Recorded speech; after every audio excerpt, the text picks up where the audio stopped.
Hey, Mike Callahan here. I want to make a quick video.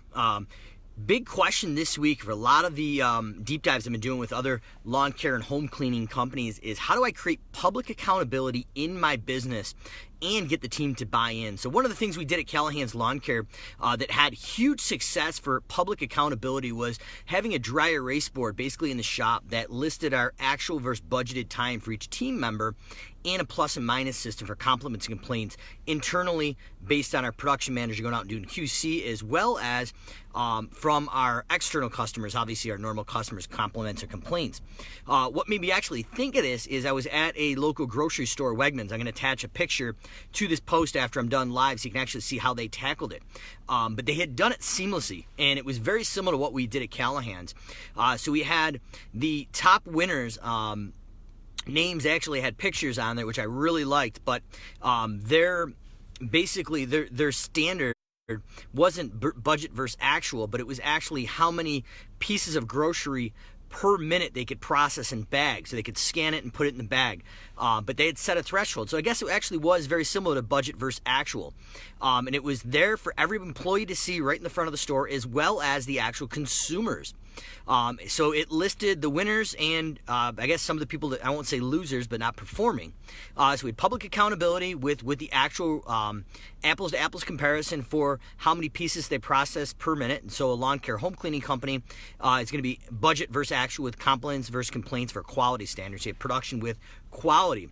What I also found very interesting is very similar to what we did at Callahan's. We called it the 5 or 6 minute challenge. So we actually awarded our employees who gave us ideas how to standardize our system. So how to shave 5 to 6 minutes off per hour throughout the day. So if you had a 2-man crew and you were able to save 6 minutes per hour over a 10-hour day, that ended up to massive bottom line profits that we ended up sharing with the team.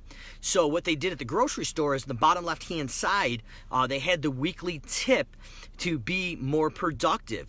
It was something around how to hang the bags so they could efficiently load them and unload them quicker. So one of the big things that came up with Callahan's is the team members came up with ideas where to park the truck based on whether it was a left or right-handed person weed whacking or stick edging. We would go in and buy extra bump heads for the weed whackers and have the technician in the passenger seat spool those up while we were driving. So when we ran out, we had it right there ready to go. That just is the tip of the iceberg of some of the stuff that we went into. But we had public accountability for budget versus actual, very similar to Wegmans. On the bottom left-hand corner, they had a weekly reminder of things that either management or the team suggested. So it was public buy-in, it was acknowledgement. People were being awarded to buy in and create more productivity. And then on the bottom right, which something we didn't do publicly on the board, which I thought was really awesome. We did have a every week or every few week huddle for safety, as far as like how to hook up a trailer, the different chains on the trailer for safety. Different stretching, things like that.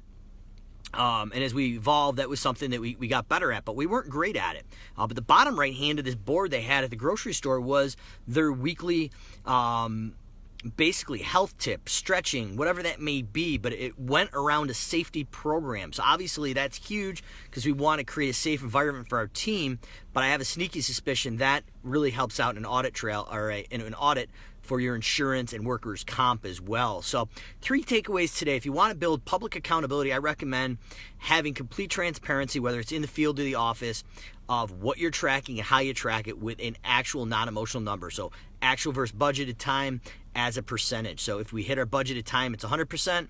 If we beat it, it's higher than 100% because you gave more than 100%. And if it's under budgeted time, so you're over budget, so if you're over budget, it's less than 100%. So if you only gave 95% today, you didn't really do your job. You didn't give 100%. So that's a real non-emotional way of doing that. Based on that percentage, doesn't matter if they worked 5 hours or 100 hours that week. It's an apples to apples non-emotion comparison.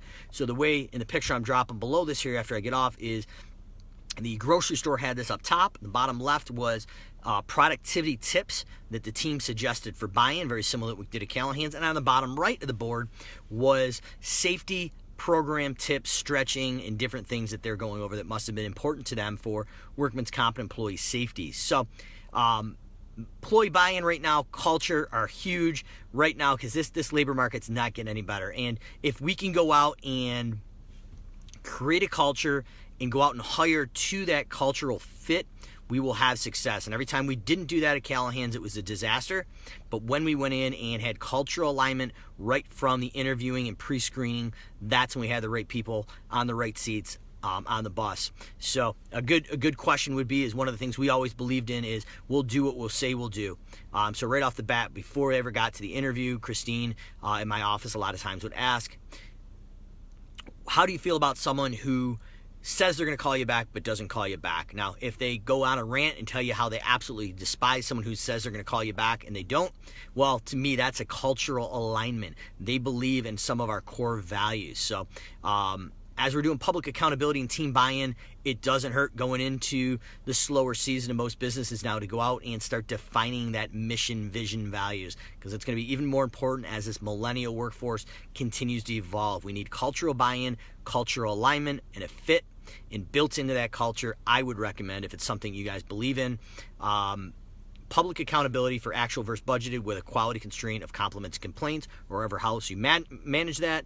On that board, productivity tips to get team buy-in and involvement in that. And then on the bottom right-hand corner, which I thought was genius in the picture I'm going to drop in here, safety tips and different things that are going to go into a safety program for your business and should be incorporated probably in your handbook if you're working with somebody like Jason Cupp. So hope everybody's having a great week here. If any comments or questions, drop them live. Otherwise, I will be watching this for the next 24 to 48 hours.